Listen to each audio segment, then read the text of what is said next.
اللہ کے حبیب صلی اللہ تعالیٰ علیہ وسلم کی سب سے محبوب دعا، سارے آل رسول، اصحاب رسول، اولیاء، صلحاء، صالحین، بزرگ، ہستیاں، ان کی سب سے محبوب دعا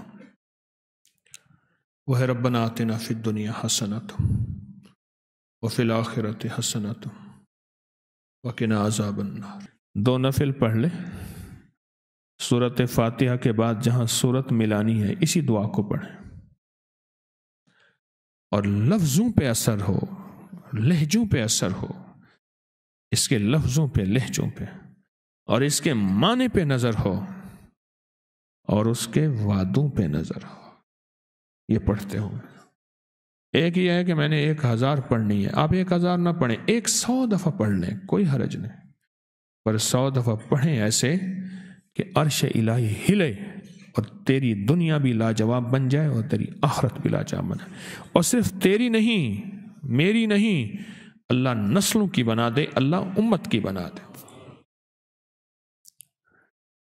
اس گڑ گڑا کے، اس انداز سے، اس کیفیت کے ساتھ اس دعا کو پڑھنا ہے۔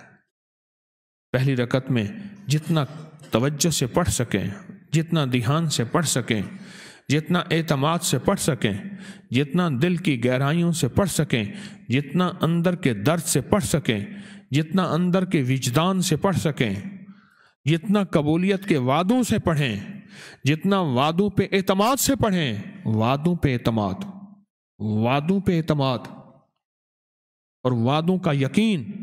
اللہ اس کے حبیب نے جو وعدے کیے ہیں اس دعا پہ، اس کیفیت کے ساتھ جب پڑھیں گے نا، پھر اس کی کریمی، اس کی شان، اس کا کرم اور اس کی عطائیں متوجہ ہوتی ہیں۔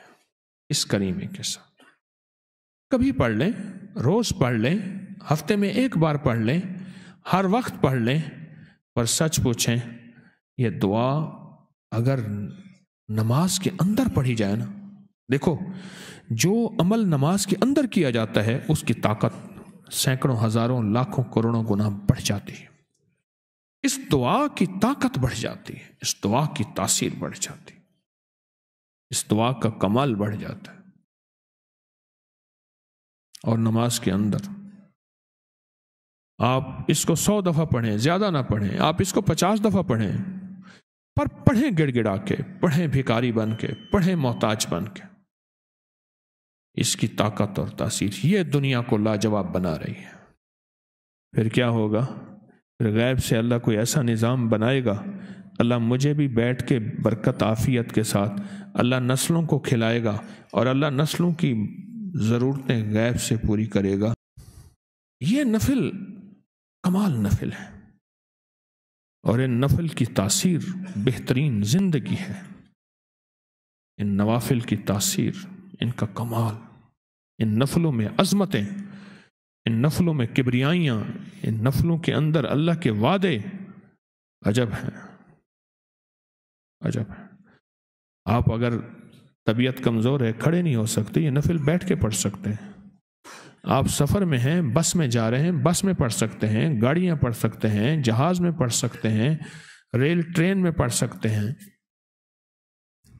آپ پڑھ سکتے ہیں یہ نفل، پر پڑھیں ایسے یقین کے ساتھ، گڑ گڑا کے، بھکاری بن کے، اور پڑھ کے پھر کیا کریں؟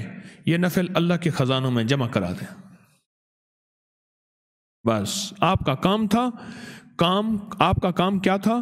پوری محنت اور توجہ کے ساتھ یہ کر کے اللہ کے خزانوں میں جمع کرا دینا، بس آپ کے ذمہ اتنا کام تھا، اور یقین ہو باتوں پہ کہ اللہ کرے گا، کر کے دکھائے گا، اللہ نے کیا ہے اور انشاءاللہ آئندہ بھی ہوگا۔